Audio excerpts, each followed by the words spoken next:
Assalamualaikum warahmatullahi wabarakatuh. Halo semuanya, perkenalkan nama saya Melati Humairo dengan NIM C1B023116. Pada video ini, saya akan memaparkan rangkuman lengkap materi manajemen hubungan pelanggan, mulai dari pertemuan ke-9 hingga pertemuan ke-16. Materi ini sangat penting untuk dipahami karena akan membahas bagaimana perusahaan itu membangun, menjaga, dan juga mengembangkan hubungan yang kuat dengan pelanggannya. Pertemuan ke-9 ini kita akan membahas tentang pengertian Customer Relationship Management atau CRM, alasan pentingnya mempelajari CRM, dan juga manfaat dalam dunia bisnis, serta contoh implementasi CRM yang dilakukan oleh salah satu perusahaan besar di Indonesia yaitu Telkomsel. Masuk pada pengertian CRM yaitu Customer Relationship Management atau biasanya disingkat dengan CRM adalah strategi inti dalam dunia bisnis modern. CRM bukan hanya soal melayani pelanggan saja, tapi lebih dari itu. CRM itu menggabungkan proses-proses dan juga fungsi-fungsi internal perusahaan, seperti pemasaran, layanan, dan juga penjualan, dengan jaringan eksternal yang terhubung dengan pelanggan. Tujuannya adalah untuk menciptakan nilai dan memberikan pengalaman yang bermakna bagi pelanggan yang menjadi target bisnisnya. Strategi ini penting karena tidak hanya berfokus pada transaksi, tetapi juga membangun hubungan jangka panjang yang saling menguntungkan antara perusahaan dan juga pelanggannya. Lalu, kita akan masuk pada materi alasan mempelajari CRM. Ada beberapa alasan kenapa CRM itu harus dipelajari, terutama oleh para pelaku bisnis dan juga manajemen pada masa depan, dan juga manajer pada masa depan. Yang pertama yaitu CRM dapat meningkatkan pemahaman terhadap pelanggan. Kita bisa mengetahui kebutuhan mereka, frekuensi mereka, dan juga mengetahui perilaku belanja para pelanggan. Yang kedua, yaitu CRM sangat efektif dalam meningkatkan kepuasan dan loyalitas pelanggan. Dengan data yang akurat, perusahaan itu bisa memberikan layanan yang lebih personal dan juga sesuai dengan kebutuhannya. Ketiga, CRM itu membantu menciptakan efisiensi operasional. Misalnya, dengan data yang terintegrasi, waktu pelayanan bisa dipersingkat dan juga sumber daya itu bisa digunakan secara lebih efektif. Keempat, CRM mendorong pertumbuhan pendapatan karena pelanggan merasa puas, mereka cenderung membeli lebih sering atau merekomendasikan layanan kepada orang lain. Dan yang terakhir yaitu CRM memberikan keunggulan kompetitif. Dalam pasar yang penuh persaingan, perusahaan yang mengenal pelanggannya akan lebih dalam, akan lebih unggul dari pesaingnya. Lalu kita akan membahas manfaat dari CRM. Beberapa manfaat nyata dari penerapan CRM antara lain yaitu mempermudah analisis data pelanggan. Data seperti histori pembelian, preferensi, atau interaksi itu bisa dijadikan dasar pengambilan keputusan dan juga meningkatkan efisiensi dan juga kolaborasi tim. Karena semua bagian perusahaan dapat mengakses informasi pelanggan yang sama secara real time dan juga untuk mendukung pengambilan keputusan berbasis data bukan hanya asumsi. Lalu, materi terakhir dari pertemuan ke-9 ini adalah implementasi CRM pada Telkomsel. Contoh yang nyata dari implementasi CRM bisa kita lihat dari perusahaan Telkomsel. Mereka memanfaatkan berbagai data pelanggan seperti lokasi pelanggan yaitu berdasarkan BTS dan juga tingkat konsumsi atau ARPU, jenis layanan yang digunakan apakah itu 3G atau 4G dan juga minat pelanggan seperti musik atau games. Selain itu, Telkomsel juga mengelola titik interaksi atau customer touch point seperti call center 188 dan akun media sosial untuk menjaga loyalitas pelanggan. Telkomsel menghadirkan program Telkomsel Point yang memungkinkan pelanggan mengumpulkan poin dan menukarkannya dengan hadiah atau diskon. Dan yang terakhir yaitu Telkomsel juga menyederhanakan produknya menjadi dua kategori besar. Yang pertama yaitu Telkomsel Prabayar dan kedua yaitu Telkomsel Halo. Ini membantu pelanggan untuk lebih mudah memilih layanan yang sesuai dengan kebutuhan mereka. Selanjutnya di pertemuan ke-10 kita akan membahas tentang peran penting seorang data analis dalam sistem CRM. Di era digital sekarang, data adalah aset yang sangat berharga, tapi data yang banyak tidak akan berguna kalau tidak diolah. Disinilah peran data analis menjadi sangat penting. Yang pertama yaitu peran utama data analis. Seorang data analis dalam CRM itu memiliki tiga peran utama. Yang pertama yaitu mereka mengakses sumber data terpusat seperti informasi kontak pelanggan, riwayat pembelian, dan preferensi pribadi. Data ini dikumpulkan dari berbagai platform dan juga dikonsolidasikan dalam satu sistem, sehingga semua tim yang membutuhkan dapat mengakses informasi yang sama dan juga akurat. Kedua, mereka memahami konsumen melalui analisis terhadap pola perilaku pelanggan, tren belanja, dan feedback pelanggan. Tujuan dari proses ini adalah agar perusahaan bisa menyesuaikan strategi pemasarannya sesuai dengan kebutuhan aktual pelanggan. Yang ketiga, yaitu mereka melakukan segmentasi pelanggan, yaitu membagi pelanggan ke dalam kelompok berdasarkan karakteristik tertentu seperti usia, lokasi, nilai pelanggan, dan kebiasaan berbelanjanya. Dan juga segmentasi ini membuat strategi CRM menjadi lebih tepat sasaran dan tidak membuang-buang sumber dayanya. Lalu manfaat peran data analis ini ada tiga manfaat besar dari kerja data analis dalam CRM. Pertama, mereka membantu mengukur kinerja pemasaran dan juga penjualan, sehingga perusahaan tahu kampanye mana yang efektif dan mana yang perlu diperbaiki. Kedua, mereka meningkatkan pengalaman pelanggan karena perusahaan jadi lebih paham dan bisa menyampaikan penawaran yang relevan. Yang ketiga yaitu mereka membantu perusahaan untuk memprediksi dan juga mencegah churn, yaitu kondisi di mana pelanggan berhenti menggunakan produk atau layanannya. Lalu ada alat dan teknologi yang digunakan. Untuk mendukung pekerjaan mereka, data analis menggunakan berbagai alat dan teknologi canggih, yaitu sistem CRM seperti Salesforce, HubSpot, dan juga Microsoft Dynamics 365. Bahasa pemrograman seperti SQL, Python, dan juga R yang digunakan untuk mengekstrak dan mengolah data besar. Lalu ada alat visualisasi data seperti Tableau, Power BI, dan Looker yang membantu menyajikan data dalam bentuk grafik dan dashboard yang mudah untuk dimengerti. Lalu ada tantangan dalam mengelola big data. Meski manfaatnya besar, mengelola data pelanggan juga punya tantangan. Ini sering disebut sebagai tantangan big data. Antara lain yaitu infrastruktur yang tidak memadai, kurangnya SDM yang kompeten dalam analisis data, isu keamanan data yang bisa membahayakan privasi pelanggan, dan juga masalah kualitas data yang tidak bersih atau tidak konsisten. Dan yang tentu saja itu biaya yang cukup besar untuk menerapkan sistem CRM dan teknologi pendukungnya. Di pertemuan ke-11, kita akan membahas tentang bagaimana perusahaan menciptakan nilai pelanggan melalui CRM. Nilai pelanggan tidak hanya tentang harga murah atau diskon, tetapi juga bagaimana perusahaan itu bisa memberikan pengalaman yang bermakna dan sesuai kebutuhan pelanggan. Nah, pertama yaitu ada jenis nilai pelanggan. Ada tiga jenis nilai yang biasanya diciptakan melalui CRM. Yang pertama yaitu ada nilai fungsional. Ini adalah nilai yang berhubungan langsung dengan manfaat produk atau layanan. Misalnya, pelanggan ingin mendapatkan solusi dari masalah mereka atau memenuhi kebutuhan sehari-hari. Produk yang bagus dan layanan yang cepat akan menciptakan nilai fungsional yang tinggi. Yang kedua, yaitu ada nilai emosional. Nilai ini muncul ketika pelanggan merasa diperhatikan secara personal. Misalnya, mereka merasa bahwa perusahaan itu memahami mereka atau bahkan menunjukkan empati ketika mereka ada keluhan. Personalisasi dalam layanan adalah contoh nyata dari penciptaan nilai emosional. Lalu yang ketiga yaitu ada nilai sosial dan biaya. Pelanggan juga akan merasa lebih terikat jika mereka merasa menjadi bagian dari komunitas atau merasa mendapatkan efisiensi biaya. Contohnya, program diskon untuk pelanggan lama atau akses ke forum pelanggan bisa menjadi nilai tambahan. Lalu ada strategi CRM dalam menciptakan nilai. Nah, untuk menciptakan nilai-nilai tersebut, CRM menggunakan beberapa strategi, antara lain personalisasi, yaitu membuat komunikasi dan penawaran yang sesuai dengan kebutuhan masing-masing pelanggan. Lalu ada layanan pelanggan unggul. Artinya pelanggan dilayani dengan cepat, ramah, dan juga solutif.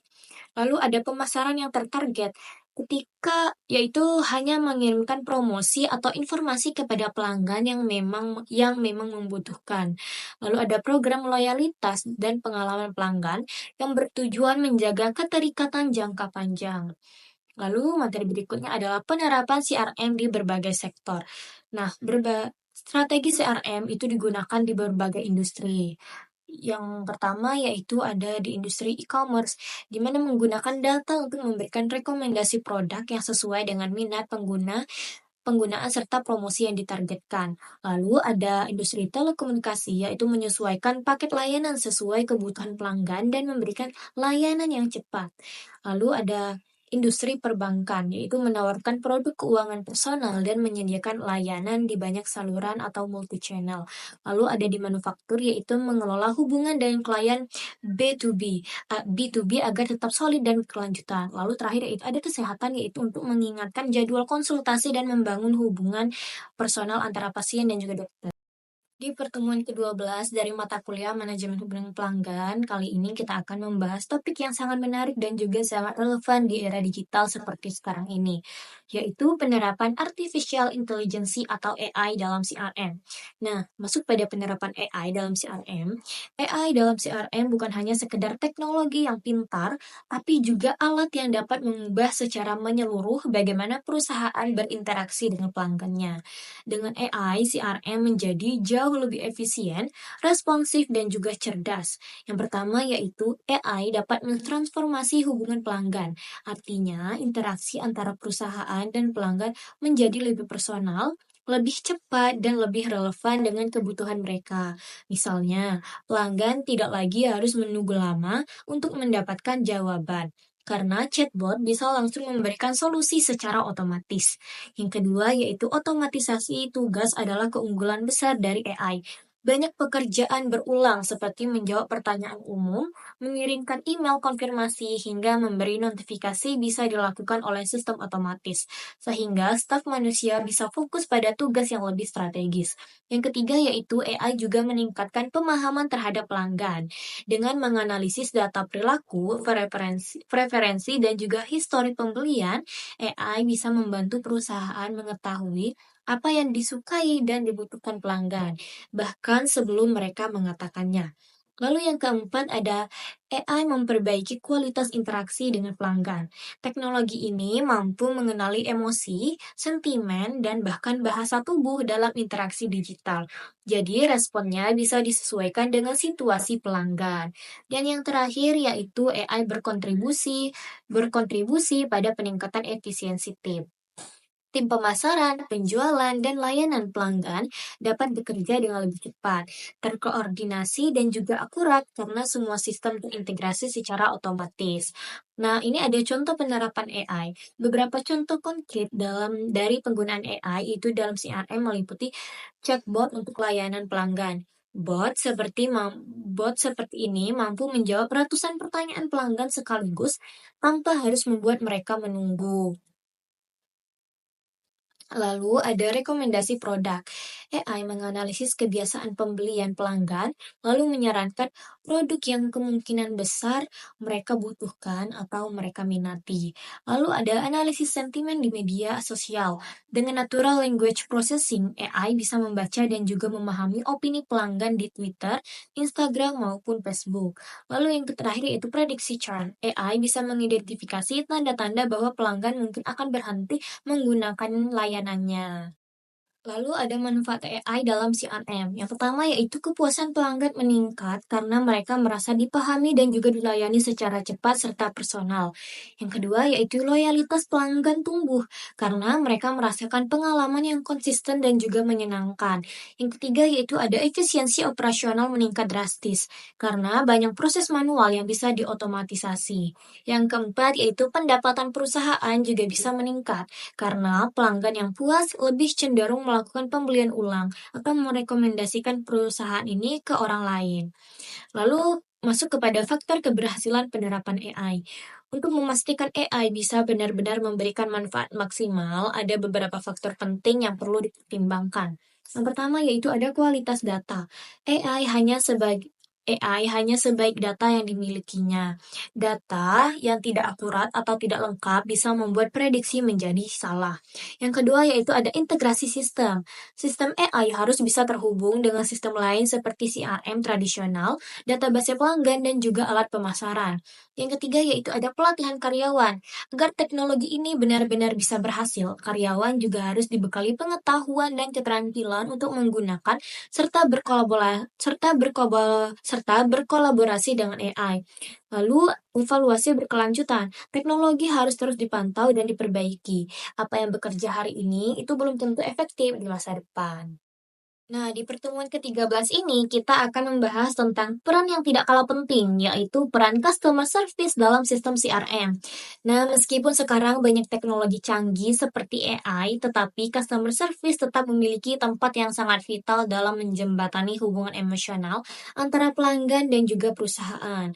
Oke, kita akan masuk ke fungsi penting customer service. Customer service adalah wajah perusahaan. Mereka adalah orang pertama yang akan dihubungi pelanggan ketika ada masalah, pertanyaan atau bahkan pujian. Jadi perannya tidak bisa dianggap remeh. Jadi peran-perannya itu adalah membangun kepercayaan dan loyalitas pelanggan. Pelanggan yang merasa dihargai dan dilayani dengan baik akan cenderung tetap setia. Lalu yaitu untuk meningkatkan retensi pelanggan. Daripada mencari pelanggan yang baru, mempertahankan pelanggan yang lama itu justru lebih hemat biaya. Pelanggan yang baik adalah salah satu cara terbaik untuk mempertahankan pelayanan yang baik adalah salah satu cara yang terbaik untuk mempertahankan mereka. Lalu kita bisa meningkatkan kepuasan pelanggan. Tidak semua pelanggan itu hanya fokus pada harga atau produk, tapi bagaimana mereka diperlakukan juga sangat penting. Lalu kita bisa meningkatkan citra dan reputasi perusahaan. Nah, layanan pelanggan yang luar biasa itu bisa menciptakan word of mouth positif yang berdampak pada persepsi publik terhadap perusahaan. Lalu kita bisa memberikan wawasan yang berharga.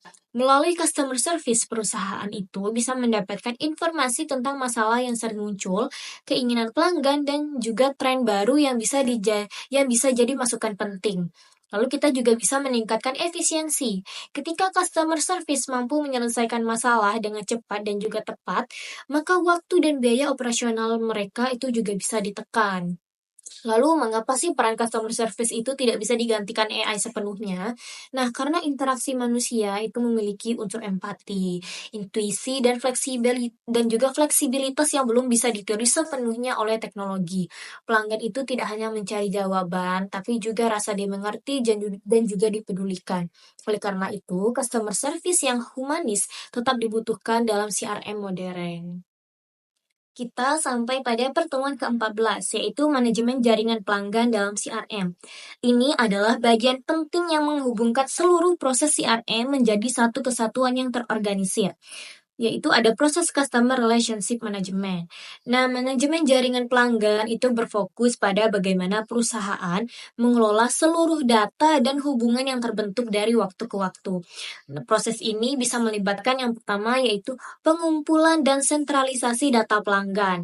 Semua informasi seperti histori pembelian, preferensi, data demografis, hingga interaksi dengan layanan pelanggan itu akan dikumpulkan dalam satu sistem. Yang kedua yaitu segmentasi dan personalisasi. Pelanggan dikelompokkan berdasarkan kategori tertentu, misalnya usia, lokasi, kebiasaan berbelanja, dan lain sebagainya. Dari situ, perusahaan bisa menawarkan produk atau layanan yang sesuai dengan karakteristik masing-masing segmen. Nah, yang ketiga yaitu manajemen komunikasi dan juga interaksi. Perusahaan membangun sistem komunikasi dua arah yang konsisten seperti email marketing, aplikasi mobile, atau call center. Yang keempat yaitu pengembangan hubungan dan loyalitas. Melalui program reward, poin loyalitas, atau penawaran eksklusif, perusahaan menjaga agar pelanggan merasa dihargai dan akan kembali lagi. Yang kelima yaitu menganalisis dan juga pelaporan. Data yang sudah dikumpulkan harus dianalisis agar bisa digunakan sebagai dasar pengambilan keputusan. Lalu, yang keenam yaitu kolaborasi internal dan teknologi CRM.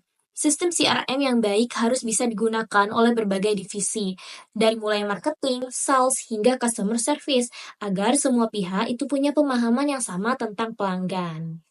Ini adalah contoh penerapan di perusahaan telekomunikasi. Contoh konkret yang bisa kita lihat di industri ini adalah perusahaan seperti Telkomsel. Nah, mengumpulkan data dari panggilan, SMS, riwayat pembayaran, jenis paket, dan aktivitas pelanggan di jaringan. Nah, setelah itu semua data itu dikumpulkan, perusahaan itu bisa melakukan analisis dan segmentasi, misalnya mengelompokkan pelanggan berdasarkan penggunaan data, waktu aktif, dan juga lokasinya. Lalu personalisasi layanan. Contohnya, pelanggan yang sering memakai internet akan ditawarkan paket data khusus, sedangkan pelanggan yang sering menelpon akan ditawari paket berbicara.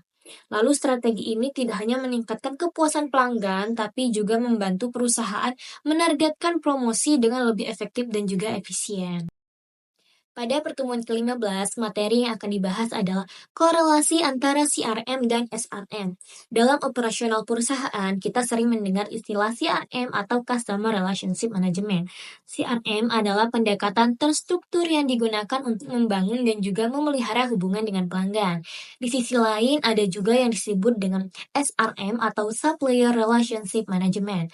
SRM itu berfokus pada bagaimana perusahaan menjalin hubungan yang baik dan profesional dengan pemasok atau supplier. Karena bagaimanapun, produk atau layanan yang diberikan kepada pelanggan itu akan sangat bergantung pada kelancaran dan kualitas dari pasokan yang diterima perusahaan. Meskipun targetnya itu berbeda, yaitu CRM ke pelanggan dan SRM itu ke pemasok, keduanya punya tujuan besar yang sama, yaitu membangun hubungan jangka panjang yang saling menguntungkan dan mendukung keberlanjutan bisnis. Dengan mengelola keduanya secara seimbang, perusahaan akan memiliki sistem yang solid dan juga baik dari sisi permintaan maupun dari segi pasokan.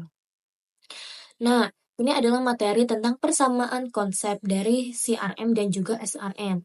Meski fokusnya berbeda, CRM dan SRM berbagi beberapa prinsip dasar yang serupa. Berikut ini adalah 4 persamaan utamanya. Yang pertama, yaitu fokus pada pengelolaan hubungan. Hubungan dengan pelanggan dan pemasok dianggap sebagai aset penting yang harus dipelihara dengan serius. Yang kedua, yaitu pengelolaan data yang terstruktur. Keduanya membutuhkan pengumpulan, analisis, dan juga pemanfaatan data yang rapi serta sistematis. Di CRM, data pelanggan itu digunakan untuk personalisasi layanan, sedangkan di SRM, data pemasok itu digunakan untuk evaluasi dan juga pengambilan keputusan pengadaan. Nah, yang ketiga yaitu ada komunikasi yang efektif dan kolaboratif. SR CRM menjalin komunikasi dua arah dengan pelanggan, sedangkan SRM itu memastikan keterbukaan dan kerjasama yang erat dengan pemasok. Tanpa komunikasi yang baik, relasi bisa mengalami konflik atau miskomunikasi yang akan merugikan bagi perusahaan. Yang keempat yaitu ada optimalisasi proses eksternal. Keduanya itu bertujuan menyederhanakan dan mempercepat interaksi dengan pihak luar, baik itu pelanggan ataupun pemasok, demi efisiensi dan kecepatan layanan. Masuk pada peran SRM terhadap CRM. SRM yang baik secara langsung maupun tidak langsung akan memperkuat CRM. Mengapa demikian? Karena reputasi merek perusahaan itu sangat dipengaruhi oleh kualitas produk dan ketepatan waktu layanan. Dan semua itu bergantung pada kinerja pemasok. Jika bahan baku atau produk datang terlambat atau berkualitas buruk, pelanggan yang kecewa adalah pihak pertama yang terkena dampaknya. SRM juga berperan dalam menjaga keandalan rantai pasokan. Dengan pasokan yang stabil, perusahaan bisa menjawab permintaan pasar dengan cepat dan tanpa gangguan. Dan yang terakhir yaitu SRM mendukung CRM dengan memungkinkan layanan pelanggan menjadi lebih responsif dan berkualitas. Tanpa bahan baku atau komponen dari pemasok, produk tidak bisa dibuat dan tanpa produk, pelanggan tidak bisa dilayani. Artinya, CRM dan juga SRM bukan dua sistem yang berdiri sendiri, melainkan satu kesatuan yang saling mendukung. Nah, di pertemuan terakhir, yaitu di pertemuan ke-16, itu pembahasannya adalah tantangan penerapan CRM dan tujuan akhir CRM bagi perusahaan. Nah, masuk pada tantangan implementasi CRM. Meskipun CRM menawarkan banyak manfaat, implementasinya itu tidak selalu berjalan dengan mulus. Ada berbagai tantangan yang perlu dihadapi oleh perusahaan. Nah, yang pertama yaitu sumber daya manusia. Implementasi CRM bukan hanya soal teknologi, tapi juga melibatkan manusia. Banyak perusahaan menghadapi tantangan dalam melatih karyawan agar bisa mengadopsi sistem CRM dengan baik. Dibutuhnya perubahan budaya kerja, komitmen dari manajemen, dan pelatihan yang berkelanjutan agar CRM tidak sekadar menjadi sistem yang dipasang, tetapi benar-benar digunakan secara optimal. Nah, yang kedua itu tantangan teknis dan data. CRM sangat bergantung pada data. Masalah seperti data yang tersebar di berbagai departemen, data yang tidak akurat, atau sistem yang tidak terintegrasi bisa menghambat keberhasilan implementasi CRM. Selain itu, diperlukan infrastruktur teknologi yang mumpuni, termasuk server, keamanan data, serta perangkat lunak CRM yang sesuai kebutuhan bisnis. Lalu yang ketiga yaitu ada tantangan strategis dan finansial. Mengadopsi CRM memerlukan investasi yang tidak kecil, baik dari sisi anggaran maupun waktu. Perusahaan harus mampu menyelaraskan strategi CRM dengan tujuan bisnisnya, agar investasi tersebut memberikan hasil yang nyata. Jika tidak dirancang dengan baik, CRM justru bisa menjadi beban, bukannya solusi. Lalu, apa sih tujuan akhir dari semua upaya implementasi CRM ini? Nah, yang pertama yaitu untuk meningkatkan kepuasan dan loyalitas pelanggan. CRM memungkinkan perusahaan memahami pelanggan secara mendalam dan memberikan layanan yang lebih personal dan juga relevan. Kepuasan yang tinggi akan mendorong loyalitas yang pada akhirnya akan berdampak positif pada pendapatan. Yang kedua yaitu untuk memaksimalkan pendapatan dan profitabilitas. Nah, dengan pendekatan yang tersegmentasi dan terarah, perusahaan bisa meningkatkan efektivitas pemasaran dan penjualan, sehingga pendapatan dapat meningkat tanpa harus menaikkan biaya terlalu tinggi. Yang ketiga yaitu untuk mengurangi biaya akuisisi pelanggan. CRM membantu mempertahankan pelanggan yang sudah ada, yang lebih mudah dibandingkan mencari pelanggan baru. Pelanggan yang loyal juga lebih sering melakukan pembelian ulang dan menjadi promotor produk. Nah, yang keempat yaitu untuk meningkatkan efisiensi operasional. Informasi pelanggan yang terpusat itu dapat mempermudah tim pemasaran, penjualan, dan layanan pelanggan bekerja secara terintegrasi, cepat, dan tanpa tumpang tindih. Nah, yang kelima yaitu untuk mendapatkan wawasan data yang mendalam. CRM memungkinkan perusahaan menganalisis pola perilaku pelanggan, memprediksi tren, dan membuat keputusan strategis berbasis data. Yang keenam yaitu untuk membangun hubungan jangka panjang. Tujuan akhir yang paling strategis dari CRM adalah membangun relasi jangka panjang yang berkelanjutan, yang akan menjadi fondasi pertumbuhan bisnis. Ada CRM untuk pertumbuhan. CRM itu bukan hanya sekedar alat, tapi pendorong utama pertumbuhan perusahaan. CRM itu memungkinkan perusahaan menciptakan strategi bisnis yang tahan lama, adaptif, dan terus berkembang mengikuti kebutuhan pelanggan. Nah, CRM juga menciptakan fondasi yang kokoh dalam membangun kepercayaan dan kesetiaan pelanggan. Pelanggan yang merasa dihargai akan lebih mungkin bertahan dan merekomendasikan produk kepada orang lain. Lalu dengan CRM ini, perusahaan bisa mengubah cara berinteraksi dengan pelanggan dari yang bersifat reaktif menjadi proaktif. Hal ini menciptakan transformasi budaya bisnis yang lebih customer centric, yang menjadi keunggulan kompetitif di era sekarang ini. Kesimpulannya, Customer Relationship Management atau CRM adalah pendekatan strategis yang berfokus pada pemahaman dan pengelolaan hubungan dengan pelanggan secara efektif melalui pemanfaatan data, teknologi, dan personalisasi. CRM membantu perusahaan meningkatkan kepuasan dan loyalitas pelanggan, efisiensi operasional, serta daya saing. Penerapan CRM mencakup berbagai sektor, didukung oleh peran penting data analis, customer service, dan kecerdasan buatan.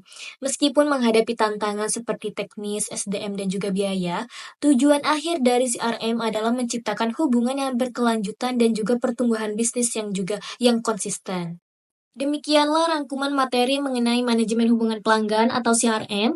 Semoga penjelasan ini dapat menambah pemahaman kita tentang pentingnya membangun hubungan yang kuat dan berkelanjutan dengan pelanggan, demi menciptakan nilai dan pertumbuhan jangka panjang bagi perusahaan. Terima kasih telah menonton. Wassalamualaikum warahmatullahi wabarakatuh.